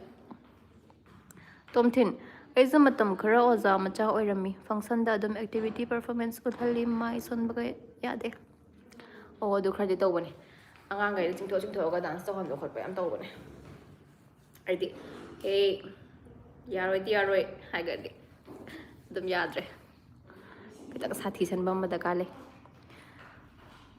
ꯃꯤ ꯁꯥꯃꯤ ꯃꯃꯤ ꯁꯥꯃꯤ ꯑꯣꯏꯗꯣꯏꯔꯥ ꯃꯃꯤ ꯁꯥꯃꯤ ꯃꯥꯡꯗ ꯂꯦꯞꯂꯔꯦ ꯄꯕꯤꯇ꯭ꯔ ꯖꯣꯔꯍꯥꯠꯇ ꯂꯩꯕꯁꯦ ꯑꯁꯥꯃꯤꯁ ꯂꯣꯟꯒ ꯍꯩꯖꯔꯕꯣ ꯍꯩꯖꯗ꯭ꯔꯤ ꯑꯩ ꯋꯥꯔꯗ ꯑꯃꯅꯤ ꯈꯛꯇꯪꯗꯤ ꯈꯪꯉꯦ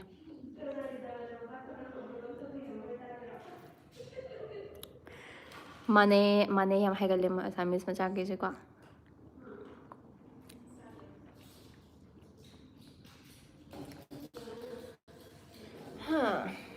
ꯌꯥꯔꯕꯣ ꯏꯁꯩꯁꯦ ꯈꯔꯒ ꯁꯛꯈꯤꯁꯦ ꯍꯥꯏꯕ꯭ꯔꯣ ꯑꯩꯗꯤ ꯂꯩꯃꯟꯗꯅ ꯍꯩꯔꯦ ꯑꯣ ꯐꯩꯌꯦ ꯑꯩ ꯀꯨꯏꯗ꯭ꯔꯤꯌꯦ 4 months ꯁꯨꯗ ꯉꯥꯏꯔꯤꯌꯦ ꯑꯩꯈꯣꯏꯁꯦ ꯉꯁꯤ ꯅꯨꯡꯗꯥꯡꯁꯦ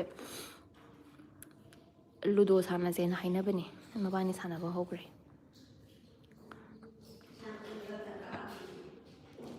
ꯑꯩꯅ ꯑꯗꯨꯝ ꯀꯥꯗꯧ ꯂꯩꯔꯦ ꯑꯩ ꯌꯥꯎꯔꯛꯑꯗꯤ ꯑꯗꯨꯅ ꯑꯩ ꯌꯥꯎꯗ꯭ꯔꯤꯉꯩꯗ ꯅꯣꯏ ꯈꯔ ꯀꯥꯟꯅꯍꯧꯔꯣ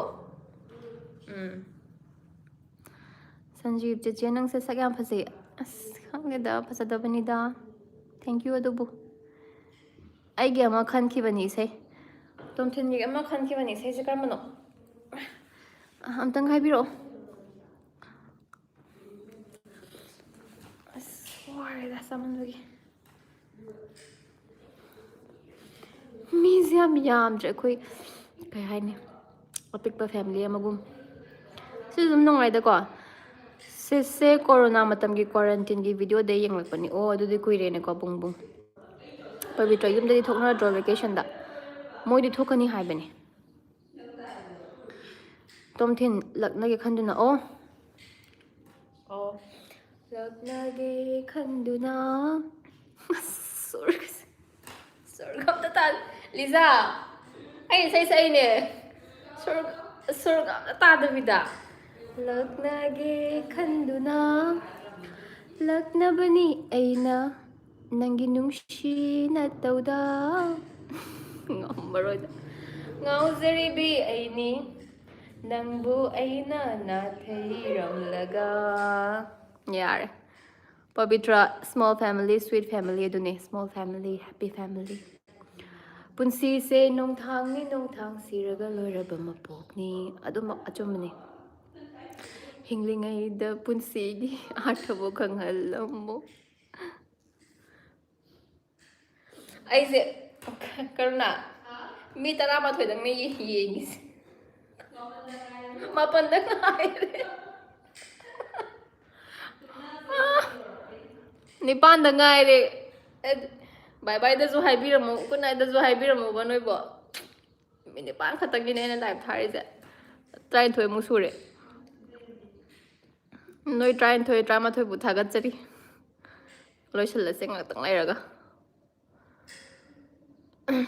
ꯌꯥꯔꯕꯣ ꯏꯁꯩ ꯌꯥꯔꯕꯣ ꯅꯥꯀꯣꯡꯗꯒꯤ ꯏ ꯇꯥꯟꯅꯔꯕ꯭ꯔꯣ ꯅꯠꯇ꯭ꯔꯒ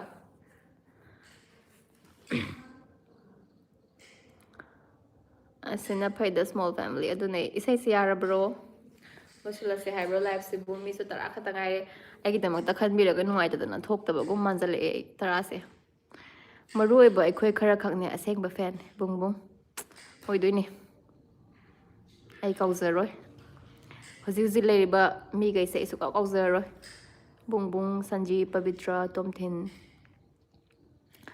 ꯃꯥꯟꯖꯀꯥꯗ ꯆꯠꯂ ꯏꯇꯥ ꯎꯔꯤꯔꯩ ꯃꯥꯟꯖꯀꯥꯗ ꯆꯠꯂꯦ ꯏꯇꯥ ꯎꯔꯤꯔꯩ ꯈꯪꯗꯤꯌꯦ ꯇꯥꯕꯤꯅꯤꯡꯕ ꯏꯁꯩ ꯈꯟꯕ ꯌꯥꯔꯤꯕꯣ ꯌꯥꯔꯤꯌꯦ ꯉꯥꯛꯇꯪ ꯌꯥꯔꯤꯌꯦ ꯄꯕꯤꯇ꯭ꯔ ꯃꯅꯤꯄꯨꯔ ꯅꯨꯄꯤꯗꯤ ꯌꯥꯝꯅꯁꯨ ꯐꯖꯩꯌꯦ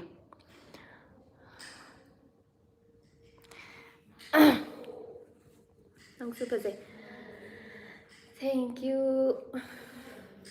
ꯐꯖꯗꯕꯅꯤ ꯀꯩꯁꯨ ꯑꯗꯨꯕꯨ ꯊꯦꯡꯛ ꯌꯨ ꯑꯩꯗꯤ ꯀꯥꯎꯕꯤꯅꯨꯀꯣ ꯀꯥꯎꯔꯣꯏ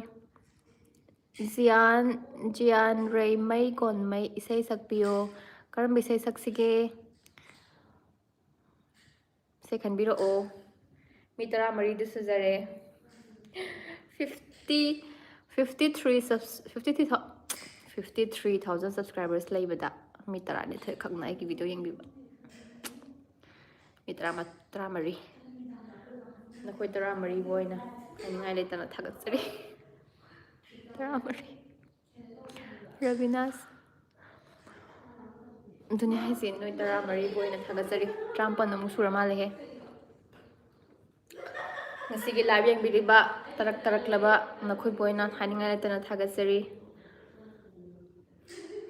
wahang amatang hangjage wahang amatang hangjage o ओजागिदो ओजा सर लागिदो पाखुम कइबा वहांग अमतंग हंजगे कइबा अमतंग हंजगे चोखर थमोइगी वाहंगनी अस पाखुम अमतंग पीरमु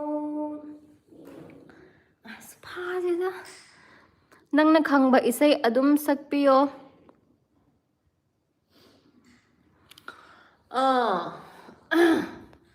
ꯑꯩꯅ ꯈꯪꯕ ꯏꯁꯩ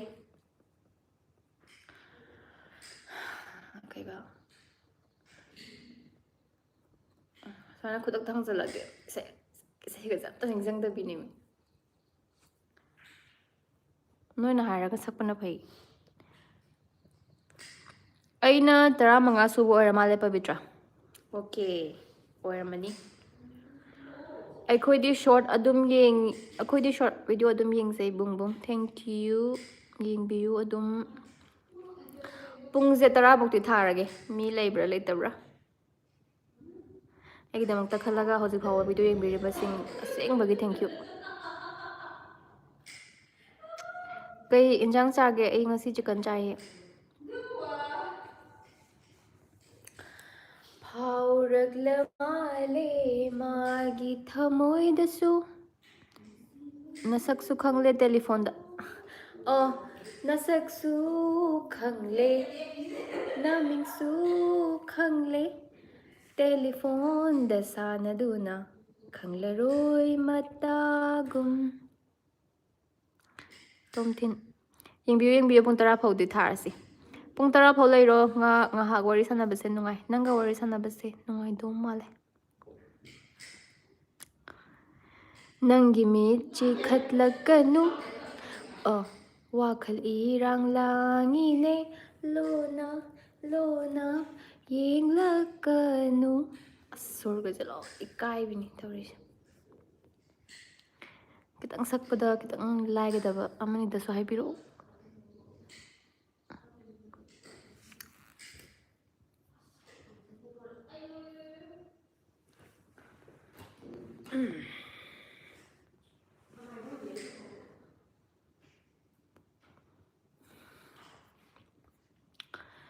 एनी कबुई और रोंगमई सोंग खंगब्रा खंगदिए जयांग रेमई खोंगनाय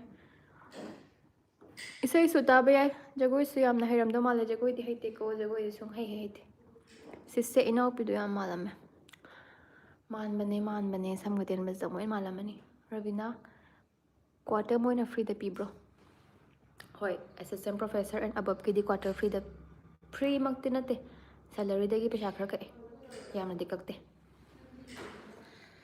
बस पुकसे इंजांग दम हाव ngasido तत्ता हंग्रबदुगी ꯑꯩꯅ ꯍꯧꯖꯤꯛ ꯋꯥ ꯉꯥꯡꯉꯤꯁꯦ ꯌꯥꯝ ꯇꯞꯅ ꯇꯥꯕ꯭ꯔꯥ ꯅꯠꯇ꯭ꯔꯒ ꯑꯗꯨꯝ ꯌꯥꯕ꯭ꯔꯥ ꯍꯧꯅ ꯑꯗꯨꯝ ꯇꯥꯕ꯭ꯔꯥ ꯆꯥꯛꯂꯤꯕ ꯂꯥꯃꯩ ꯑꯊꯥꯞꯄ ꯆꯤꯡꯗ ꯊꯥꯏꯅꯒꯤ ꯑꯩꯈꯣꯏꯅ ꯑꯉꯥꯡ ꯑꯣꯏꯔꯤꯉꯩꯒꯤ ꯆꯥꯛꯂꯤꯕ ꯂꯥꯃꯩ ꯑꯊꯥꯞꯄ ꯆꯤꯡꯗ ꯃꯨꯠꯆꯈꯤꯅꯤꯀꯣ ꯑꯁ ꯈꯤꯇꯪ ꯂꯥꯏꯕ ꯍꯥꯏꯔꯧꯗ ꯍꯥꯟꯅ ꯂꯩꯔꯝꯕꯗꯣ ꯅꯣꯏꯗꯥ ꯅꯠꯇ꯭ꯔꯣ ꯍꯣꯏ ꯍꯥꯟꯅ ꯂꯩꯔꯝꯕꯗꯣ ꯒ꯭ꯔꯦꯇꯔ ꯅꯣꯏꯗꯥ ꯑꯗꯨꯝ ꯐꯖꯅ ꯇꯥꯏ ꯔꯕꯤꯅꯥ ꯑꯣꯀꯦ ꯁ꯭ꯇꯣꯏꯛ ꯍꯧꯋꯦ ꯍꯧꯋꯦ ꯍꯥꯏꯕꯀꯣ ꯑꯣꯀꯦ ꯄꯕꯤꯇ꯭ꯔꯥ ꯐꯖꯩꯌꯦ ꯁꯤꯁꯀꯤ ꯄ꯭ꯔꯣꯐꯦꯁꯟꯁꯦ ꯐꯩ ꯐꯩꯌꯦ ꯁꯤꯁꯀꯤ ꯄ꯭ꯔꯣꯐꯦꯁꯟꯁꯦ ꯐꯩ ꯍꯣꯏ ꯐꯩꯌꯦ ꯁꯟꯗꯦ ꯁꯨꯇꯤ ꯊꯥꯏ Night duty leite. Respect phangi.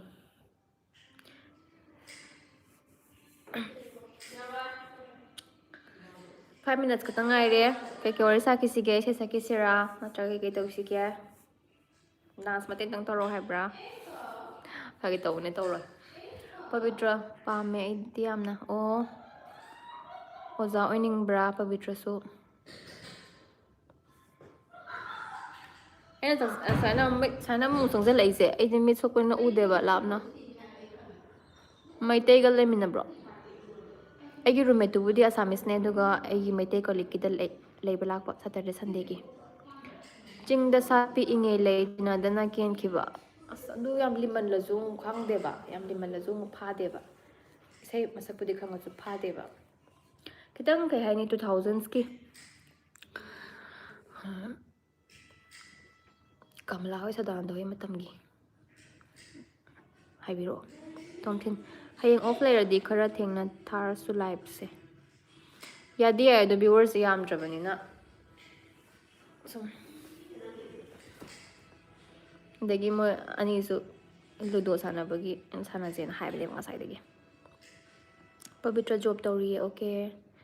Bung bung siski video sum yenglak pada nongma clear sky ubaduda id ngaklure to ka asam oi lere me ka jiranga yo khiba hangmotre. Okay. Adune Delhi oradi admana kashu Delhi noida oradi admana kashu clear oirodana ko. Kaziranga yo khiba khanghodri dunadi aigi anoba video di yengbiramroi. Aigi anoba video su khra yengbiyo.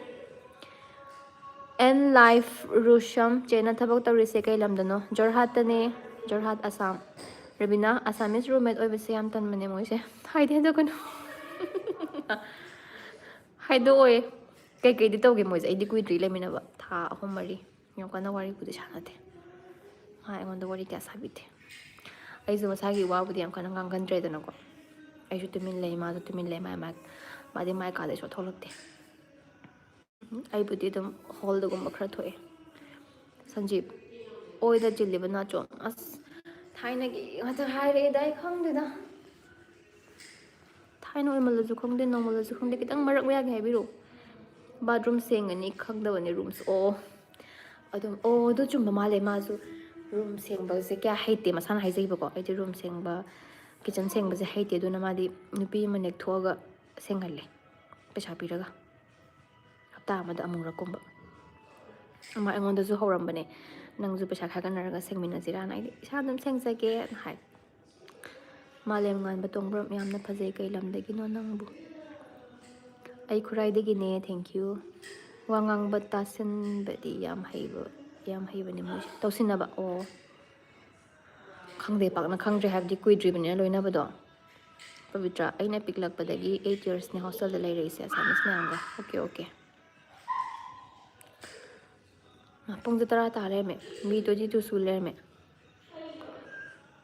thagi se hairo lo sala se hairo che se tha da salary kya oige manipur dai te dona nungai bro che ai sima pa doina tongni salary masing di haizaroge salary masing haibidi ate adubu manipur gi private nursing assistant professor manipur da oibadagi this do oibana much better simadi hairage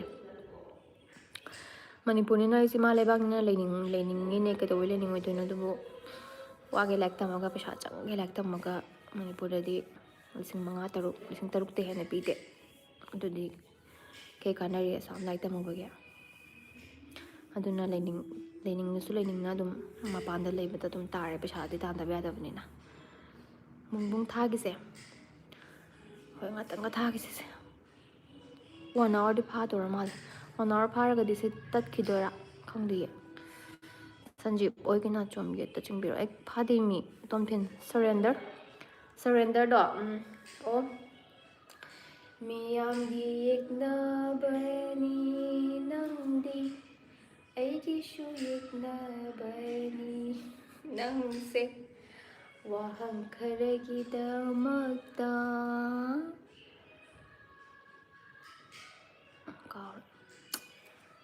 ऐसे पर line में मुक्तक ने Faris BSc nursing लोरगा और MSc लोरगा MSc लोइदबदी यादे assistant professor ओइगे हायरदी पवित्रा ꯐꯕꯁꯨ ꯌꯥꯎꯕꯅꯤ ꯑꯗꯣ ꯐꯠꯇꯕꯁꯨ ꯌꯥꯎꯔꯝꯅꯤ ꯑꯗꯨꯕꯨ ꯆꯦꯛꯁꯤꯜꯂꯣꯀꯣ ꯃꯌꯥꯝ ꯃꯆꯥ ꯍꯥꯏꯁꯦ ꯊꯥꯖꯅ ꯍꯣꯏꯗ ꯑꯗꯨꯕꯨꯗꯤ ꯂꯝ ꯈꯨꯗꯤꯡꯒꯤ ꯐꯕ ꯐꯠꯇꯕ ꯂꯣꯏ ꯂꯩꯔꯤ ꯉꯥꯛꯇꯅꯤ ꯂꯝ ꯈꯨꯗꯤꯡꯒꯤꯅꯤ ꯑꯗꯨꯗꯤꯀꯣ ꯃꯤꯑꯣꯏꯕ ꯍꯥꯏꯕꯁꯦ ꯐꯕ ꯐꯠꯇꯕ ꯂꯣꯏ ꯂꯩꯕꯅꯤ ꯅꯔꯁ ꯑꯣꯏꯕꯁꯤꯡꯁꯨ ꯁꯦꯜ ꯌꯥꯝꯅ ꯁꯥꯕꯤꯗꯦ ꯅꯨꯡꯉꯥꯏꯇꯦ ꯅꯔꯁ ꯇꯝꯃꯨꯕꯁꯤꯡꯁꯦ ꯃꯅꯤꯄꯨꯔꯗꯗꯤ ꯑꯗꯨꯅꯤ ꯍꯥꯏꯁꯦ ꯇꯝꯕꯗꯅ ꯋꯥꯔꯅꯤ ꯁꯕꯖꯦꯛꯁꯤꯅ ꯑꯔꯨ ꯑꯔꯨꯕ ꯂꯥꯏꯔꯤꯛ ꯄꯥꯕ ꯄꯩꯁꯥꯅ ꯌꯥꯝꯃꯤꯕ ꯐꯤꯁꯅ ꯌꯥꯝꯃꯤꯕ ꯊꯕꯛ ꯇꯧꯔꯀꯥꯟꯗꯅ 5,000-6,000 ꯑꯣꯏ ꯍꯧꯖꯤꯛ ꯃꯇꯝꯗ 5,000-6,000ꯅ ꯀꯩꯗꯧꯗꯣꯔꯤꯒꯦ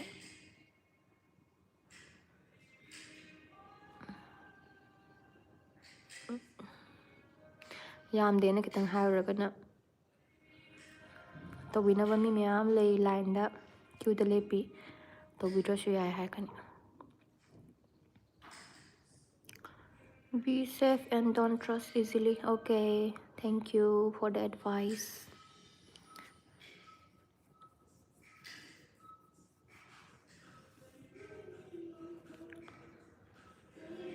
ꯑꯗꯨꯗꯤ ꯂꯣꯏꯁꯤꯟꯅꯕ ꯇꯧꯔꯁꯤꯔꯥ ꯀꯩ ꯍꯪꯕꯤꯅꯤꯡꯉꯤꯕꯒꯦ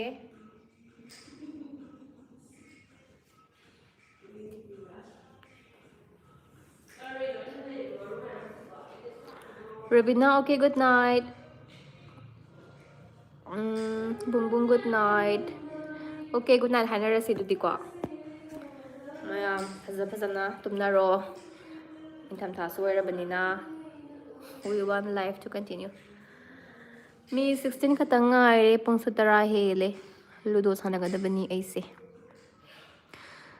ꯊꯕꯛ ꯌꯥꯝ ꯆꯤꯟꯕ ꯃꯥꯟꯗ꯭ꯔꯣ ꯂꯨꯗꯣ ꯁꯥꯟꯅꯒꯗꯕꯅꯤ ꯍꯥꯏꯗꯤ ꯀꯩ ꯍꯥꯏꯗꯣꯏꯅꯣ ꯁꯨꯃꯥꯏꯅ ꯅꯣꯡ ꯐꯥꯗꯣꯛ ꯈꯛꯇꯪ ꯑꯩ ꯀꯩꯒ ꯅꯥꯏꯠ ꯁ꯭ꯇꯦ ꯇꯧꯃꯤꯟꯅꯕ ꯐꯪꯕꯅꯤꯅ ꯂꯨꯗꯣꯒꯨꯝꯕ ꯁꯥꯟꯅꯕ ꯑꯗꯒꯤ ꯀꯦꯔꯤꯌꯣꯀꯤ ꯊꯥꯔꯒ ꯏꯁꯩ ꯁꯛꯄꯤ ꯁꯥꯟꯅꯕ ꯍꯩꯒꯦꯔꯥ ꯍꯩꯔꯣꯏꯔꯥ ꯌꯥꯝ ꯅꯨꯡꯉꯥꯏꯕꯗꯣ Sunday live ꯇꯧꯕꯤꯔꯛꯑꯣ stay safe. Okay, I'll try. ꯑꯗꯨꯝ Sunday khudingi thazalaqasu noi boring churakaniba. Aduna maram marta tawbasna phabaneba. Sum 2020 tawadi value je handarapaneba. Okay, dudi mayam 13 or 14 viewers. Thank you very much. Video yengbibagi live yengbibagi sukuiba suksangwa live yengbibagi thank you very much. Yam thagatsari thamoise yam thagatsari. ꯑꯗꯨꯗꯤ ꯃꯌꯥꯝꯁꯨ ꯅꯨꯡꯉꯥꯏꯅ ꯇꯨꯝꯊꯣꯛꯄꯤꯔꯣ ꯑꯩꯁꯨ ꯉꯥꯛꯇꯪ ludo ꯁꯥꯟꯅꯔꯨꯈꯤꯒꯦ ꯑꯗꯨꯒ ꯃꯟꯗꯦꯗꯔ ꯍꯌꯦꯡꯂ ꯃꯟꯗꯦꯗꯔ ꯀꯩꯅꯣꯃ short ꯍꯥꯞꯄꯛꯀꯦ ꯃꯌꯥꯝ ꯅꯨꯡꯉꯥꯏꯅ ꯇꯨꯝꯕꯤꯔꯣ ꯃꯤꯁꯨꯝ ꯂꯥꯏꯋꯥ ꯀꯩꯕꯥ ꯄꯤꯁꯨꯝ ꯂꯥꯏꯋꯥ ꯄꯨꯕꯤꯌꯣ ꯇꯉꯥꯡꯂ ꯆꯦꯛꯑꯣ ꯃꯤꯁꯨꯝ ꯂꯥꯏꯋꯥ ꯄꯨꯕꯤꯌꯣ ꯇꯕꯥꯔ ꯆꯤꯝꯕꯥꯜꯒꯤ ꯃꯤꯅꯣꯛꯅ ꯊꯃꯣꯏꯁꯤ ꯄꯨꯕ ꯉꯝꯗ꯭ꯔꯦ ꯄꯥꯈꯪ ꯊꯃꯣꯏ ꯆꯦꯈꯥꯏꯔꯦ ꯆꯦ ꯕ꯭ꯂꯣꯛ ꯊꯥꯒꯠꯄꯤꯔꯛꯑꯣ ꯂꯣꯏꯁꯤꯜꯂꯁꯤꯀꯣ ꯑꯗꯨꯗꯤ ꯃꯌꯥꯝ good night sweet dreams good night ꯑꯃꯨꯛꯇꯪ ꯏꯕꯤꯔꯝꯃꯣꯁꯦ ꯑꯗꯨꯒ ꯂꯣꯏꯁꯤꯜꯂꯒꯦ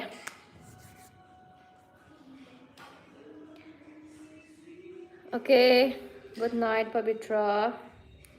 Bong short na phai full video yengbadi matam da bera kai Sunday natradi adune haise mayam matam chinnabanina shorts tak minute amada information mayam pi gibduna phai dana ko. Good night Tomthin, good night Sanjeev. Wasim nungairiye ado husik live solution bagi matang yausalakle. Mayam pumnamak good night. Dorjit ay khuraidagine. Ado husik 1 hour hele. Nana loisindaba tawrage. mayam video yengbibaidamak thank you very much. Nungai lebiyu. Blanket manungda lumna lebiyu nahan loisi. Aduga aigi video 2020 yengbiyu. Video yengba khudingi like nambiramu. Si live thari chisu like namjanbiramu. Noina like tawbado ayam harauzei. Comments pibiramu. Aidi yarangai du comment khudingdi dum handi hanbani. Thank you very much. Loisilage ko adudi.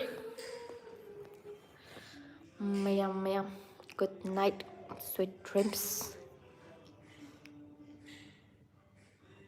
Kaya